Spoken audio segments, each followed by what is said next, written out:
બેરોજગાર રત્ન કલાકારોએ લૂંટ ચલાવી 3 મહિનાથી બેકાર 3 શખ્સોએ ખર્ચો કાઢવા માટે ઘડ્યો લૂંટનો પ્લાન।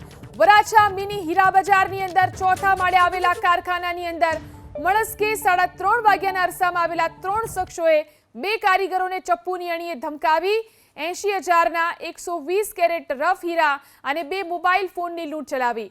લૂંટ ચલાવનાર 3 યુવકોને પોલીસે ગણતરીના કલાકોમાં જ પકડી પાડ્યા। આ ત્રણેય યુવકો રત્ન કલાકાર જ નીકળ્યા અને છેલ્લા 3 મહિનાથી બેકાર હોવાથી લૂંટ કરી હતી।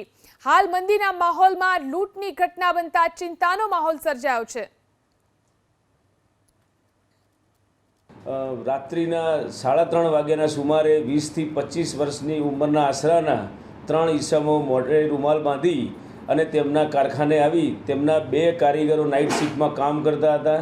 તે પૈકી એક કારીગરના છરી બતાવી અને 120 કેરેટ એટલે કે 80,000 રૂપિયાના હીરાની તેમજ 2 કારીગરોના બંને વિવો મોબાઈલની લૂંટ કરી અને ભાગી જવા અંગેની ફરિયાદ વરાછા પોલીસ સ્ટેશનમાં નોંધાયેલ હતી। પૈસાની જરૂરત હોવાના કારણે અને અન્ય એક તારીખે આ રીતે લૂંટ કરવા બાબતે કાવતરું રચી અને ઘટનાને અંજામ આપ્યો છે।